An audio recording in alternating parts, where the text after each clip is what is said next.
to communicate to the generality of the masses. In the course of the business year, these were some of the events that we had in line with the environment framework of ESG, in line with the social framework of ESG, in line with the governance, and in line with the governance. So by so doing, if you have data to back it, we call them ESG disclosures. You communicate to the people. The people owe you that responsibility. You owe them that duty. So ESG is telling us that whatever businesses we are doing, whether we are into oil and gas, whether we are into mining industry, whether we are into the media, whatever we are doing, we must, work in line with these framework of ESG. Would you say what you've mentioned, the environment, social, and governance, those are essentially the three pillars? The three pillars that will drive sustainability. Yes. So now that you're speaking about it, how crucial is this? Okay, now it has become a global benchmark, such that by 2028, companies that are not ESG compliant might not be allowed to transact businesses in certain parts of the globe. By 2028? By 2028. And currently, as I speak, there are companies in Ghana here, we call them the enlisted companies, who are already doing ESG disclosures. Okay. For that stage, we call it voluntary adaptations. They are already putting their best foot forward, such that when 2028 is up, they will not be found wanting. So for people like us who have actually engaged, had a lot of time, developing ourselves in line with ESG, I think we owe it a duty to draw the attention of the nation that, look, there's this particular framework that has caught the attention of the globe, and we must, I think, prepare ourselves up. So when you say voluntary, that means nobody is forcing them to do it, but they take it upon themselves to do it. So it tells a story how current they are, because the world is now gearing towards a certain direction called ESG, environmental, social, and governance. And then these three pillars, when it is properly played to, will now drive the whole sustainability thing we have been talking about. We have an environmental and sustainability ministry that has been created by this current administration. And their prime purpose is to make sure the right things are done. That is in partnership with Environmental Protection Agency. But currently, some of us, we have developed ourselves in that aspect. We have become certified members. So I think we owe it the duty that when an opportunity is given to us, we communicate to the people why ESG is important. For example, in the early 80s, the globe's attention was health and safety. Whatever you are doing, whether you are into oil and gas, whether you are into mines, whatever, pay attention to your own health and safety. So fast forward to the early 90s, it transcended to corporate social responsibility. And the idea behind this whole thing is that Jay shouldn't be okay in life where Salman is not okay. What will Jay be doing to help ameliorate Salman's condition? So they are trying to make life basic and have a fine balance between the rich and the poor. In as much as we are having, what are you doing to help the society? We do hear on radio or on television networks whereby a communication is done that there is a child who has a hole in heart. The family didn't have money. So by the power of the media outfit, you communicate to the Ghanaian people, and maybe a philanthropist elsewhere will come pick the child. People will donate to the cause to help you with the medication. Very good. So it falls under the social framework of ESG. So in the early 80s to 90s to 2000s, CSR, corporate social responsibility. But now that the experts are now telling us that the corporate social responsibility can also be aggregated to be called social, then it's good we play in line with that. So for instance, we've been talking about Galamsey. It has been ravaging the nation. A lot of people have been calling policymakers, people in authority, to have a look at it. And we are still fighting the issue. And we are still fighting. I'm not here to preach Galamsey, but I'm trying to zoom in Galamsey you're making an example. Yes, into the frameworks of ESG. Maybe so that environment? Is it environment? Yes. Okay. Very good. So if you're an ESG person and you are asked to profile Galamsey in Ghana, first of all, it falls under this environment framework of ESG. Because one, when people are on the Galamsey site and they are not doing sustainable mining. Sustainable mining simply means in as much as you are mining the minerals, in as much as you are trying to get something out of the environment, what and what are you putting in place such that they will not be hazardous to the environment? You know, we interact with the environment. Scientifically, we have been told the environment gives us, more especially trees, they give us oxygen, right? We make the very air we breathe. Very good. We can't do without air. We make good use of the oxygen. Yeah. We give them carbon dioxide for that cycle to continue. So ask yourself, if we keep on deforesting without replacing the trees, in the not too distant future, you and I will be having problems with how warm the globe is. And that raises the conversation of global warming. The climate change issues. Yeah. So at the pre-industrial level, like when they say pre-industrial level, technically, the ESG people are using it as the base year. They said the globe's temperature was around 1.42. Okay. So as a result of man cutting down trees, leaving certain unwanted gases into the environment, we have noticed that there's a shift. Lately, people complain that the place is very warm. Just a couple of days ago, we are in the Harmattan season, where it was raining quite heavily. And people are like, hey, what's going on? So that's the shift. It's like, is there a shift? Like, what's happening? Yes, climate change simply talks about the shift in patterns. Where I am coming from in the northern part of Ghana, between June, July, August, that's the time we are preparing the lands for cultivation. Okay. Then December, January, everybody's happy because there will be produce. But go there and see. Sometimes even in September, the place is very dry, nothing. It tells us, it tells a story that what we are doing to the environment is not responding positively to us. And if it continues like this, trust me, in the not too distant future, you, myself, and even your organization will not be in operation. Because we are supposed to do things such that life will be conducive for us. So if our activities are depleting the environment, meaning in the not too distant future, it is you and I who will suffer. The sustainability part, that's true. So yes, we have to sustain ourselves. We have to sustain ourselves. We have to do things such that when our time is up and we are living, those coming after us will not have to face challenges.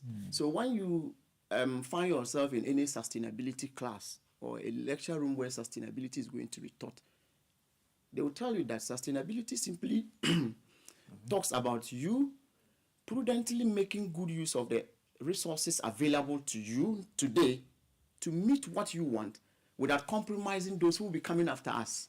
But is that something we are doing though? Because if we are polluting our water bodies and all. So the Galamsey issue I've spoken about. So in the event someone comes to, mind, are there procedures? What and what is the person supposed to do to make sure that, yes, at the end of the mining, in as much as they will be benefiting, but they shouldn't end up depleting the environment. Some of them go to the forests, deforestate completely without afforestating, and that is completely wrong. Yes, some of the gases that they emit into the atmosphere, the HFCs, some of them have a lifespan of close to 70 years. The mercury they use in the water bodies. The mercury, the hydrogen cyanide. The experts are telling you that when you drink water that has hydrogen cyanide in it, it has respiratory problems. You have to face respiratory problems. So who is checking to find out that those in the forests mining are doing the right thing? So for us to have a very harmonized way of getting this job done, it is the sensitization. Once in a while, when an opportunity is gifted to somebody who has that conscience, then the person speaks out to the generality of the people. So for me, anytime I get the opportunity to talk ESG, I talk it with passion because I am foreshadowing into the future what is the future holds for us. Yes. So the ESG, how do they influence investment choices? So very good. So in the banking sector, we have what we call sustainable banking. So these experts have come up with something we call the green funding. Okay. So green funding simply means banks or people in the financial sector who does their things in line with the environment, paying attention to social corporate responsibility. And then governance. As for the governance, it makes so much sense. Where 2-3 people gather, there must be rules and regulations. You get it? So some of these experts, sometimes when they are couching the frameworks, it's not that they talk in the blues. They try to watch what is happening before they come up with it. So in the banking sector, for instance, We know BOG, they set the standards for any other bank that is other banks operate. Very good. Yeah. For instance, we have what we call the green financing. So the green financing, it is couched in a way that they want to help people pay attention to certain things that affect us negatively. So they will tell you that if you are a bank or a business entity who can show us an ESG disclosure, a report that shows that your business entity is really in line with the ESG framework, they are open to give you loans at a lower rate. Because you have evidence of it. Evidence. Like you said earlier, like 1st January to 31st December. Yes, you should be able to have a data, and then when the data is properly analyzed and interpreted, anybody who picks the report to read will be able to say Bank A is really doing sustainable banking. So as a result of that, it gives them a score such that when they go in for such green funding or those loans, the interest rate is very small. So it's just something to attract and let people pay attention to these 3 frameworks of ESG. So that is one benefit we will get when we are playing in line with the frameworks. And then when you come to the social corporate responsibility aspect, which has now transcended to the social framework of ESG, it's not everything we should be relying on the government of the day. We have witnessed, even in Accra here, places where they have problems with, their roads, communal labor, people putting in plans and ideas on how to get those roads fixed. It is playing to the social framework of ESG. You get it? And then the governance... So you don't always have to rely on the government to come and do certain things to you. I like using engineers and planners, Ibrahim Mahama's company. There are instances where Ghanaians have had issues. If I can't remember, there was a lady who accidentally got fired by Ghana. Okay. And then Ibrahim had to pick the lady to, I think, South Africa or UK for the person's eyes to be worked on. So Ibrahim has done the social framework of ESG. And then the governance too has to do with, in their business enclave, whatever rules they set for people to comply to those rules are governance. And in a more deeper ESG conversation, the governance also even talk about board diversities. When you are constituting a board, the board should be done in a way that the females will not be discriminated entirely. It should be balanced.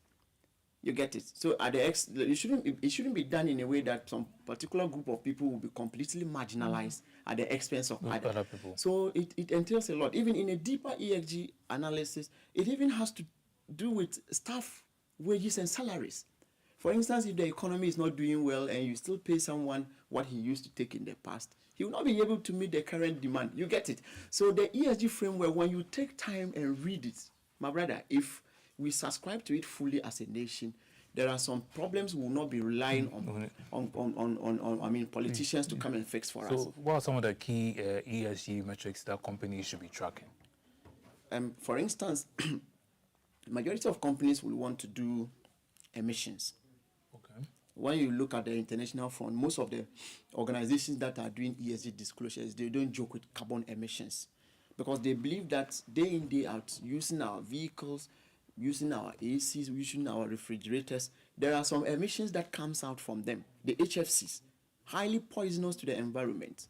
So if you are able to track and keep them, at the end of the business year, you do your analysis. But it depends on the statistical tool you will want to analyze the data. Once you are done, you communicate to the generality of the masses that GBC, within this business year, this is our carbon emissions. And as a result of that, the company has also decided to plant maybe 100 trees. We call it carbon sink. You have just told yourself that maybe your emissions level were at a certain grade point, but you have taken it upon yourself to go and give something back to the environment. Okay, so can we include the fact that when we do the social responsibility, where we report on people who need aid and all that? Very good. Can we add? So when you add that to the report, that's also part of the social. The social framework. It has to do with the scope, what you want to do. Okay. So after getting your scope, meaning everybody who want to read your GBC's ESG disclosure first of all have to read your scope, because your scope tells them what you intend to do for that particular business year. Okay, so companies have to look at the scope of what they want before they decide. Yes, before they can now think of what to disclose on. Okay. So ESG disclosure is also another area that we can pay attention to when an opportunity comes. But for the purposes of time, you have to first of all communicate to your stakeholders in your scope. This is what I intend to do. But mostly you do it in line with the 3 frameworks. For instance, January, first quarter, GBC, you have been able to plant 100 trees.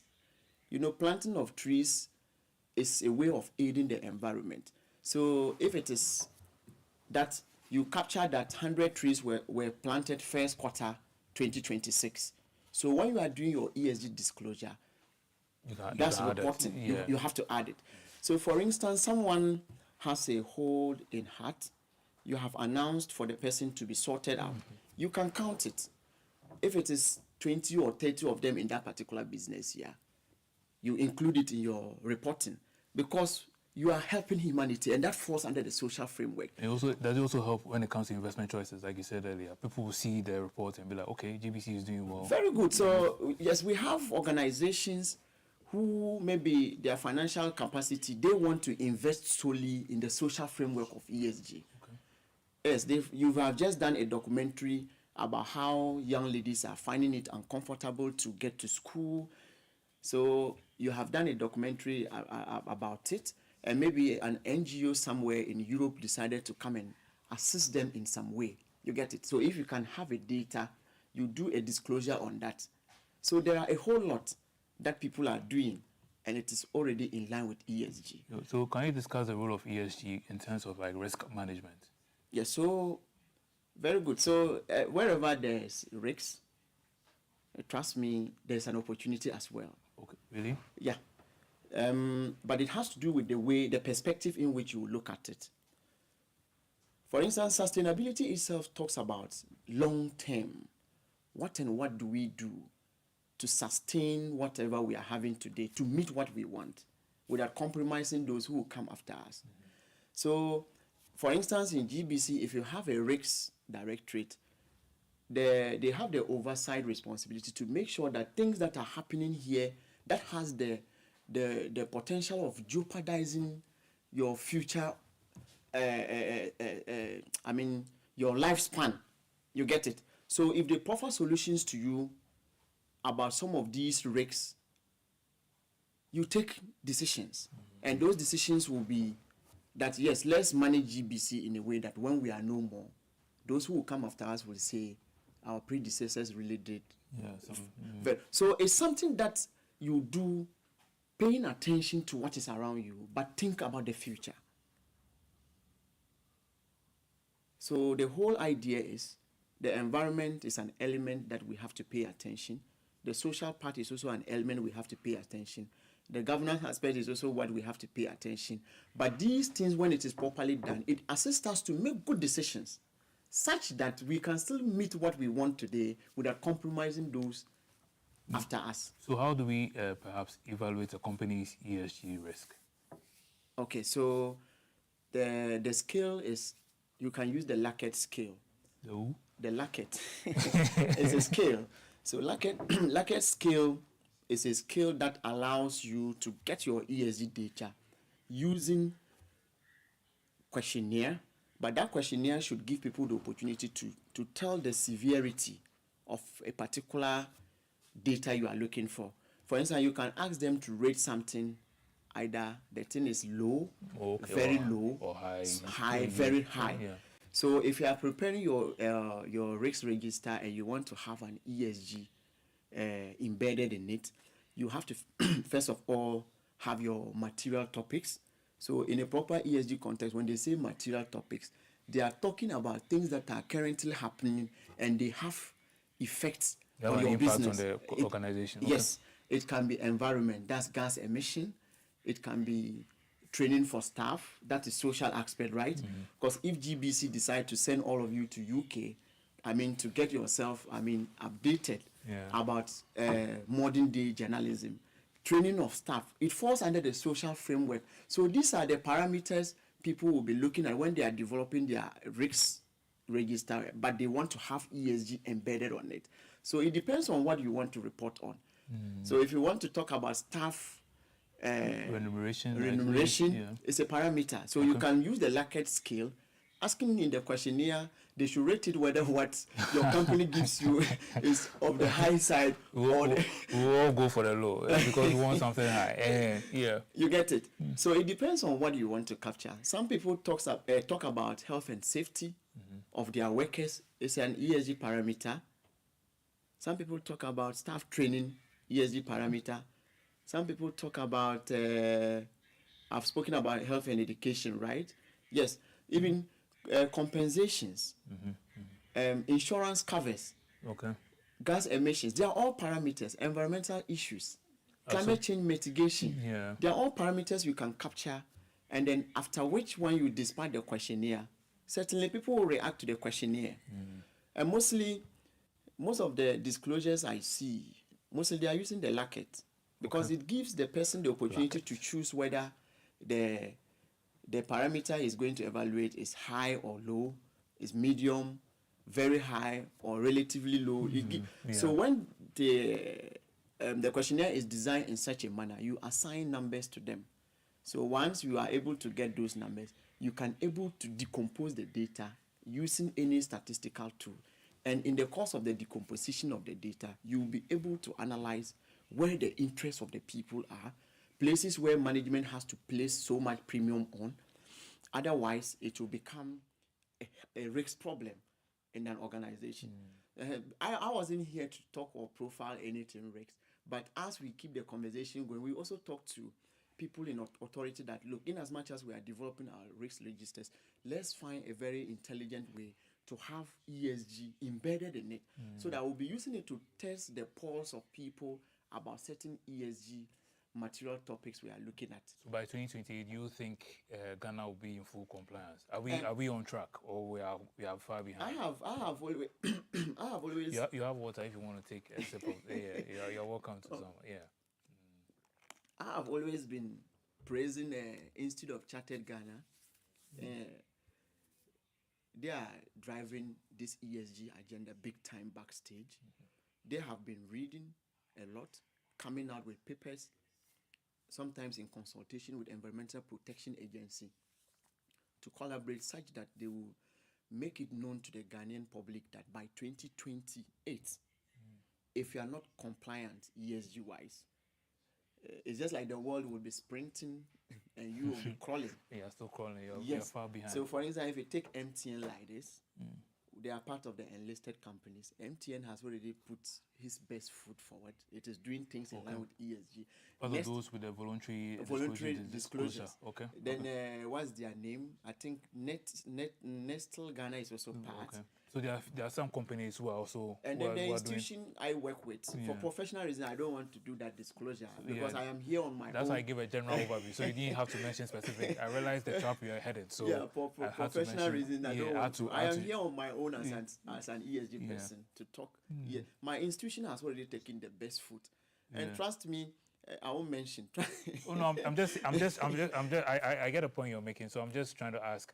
Would you recommend that for every company or for every region there should be perhaps an ESG office, like something to test our compliance, just to see if the company is in line? Yes, sometimes this ESG thing, when you are talking, people think you have crazy ideas, but trust me, in the not too distant future, some people will bite their fingers they didn't take it so high. Why is that?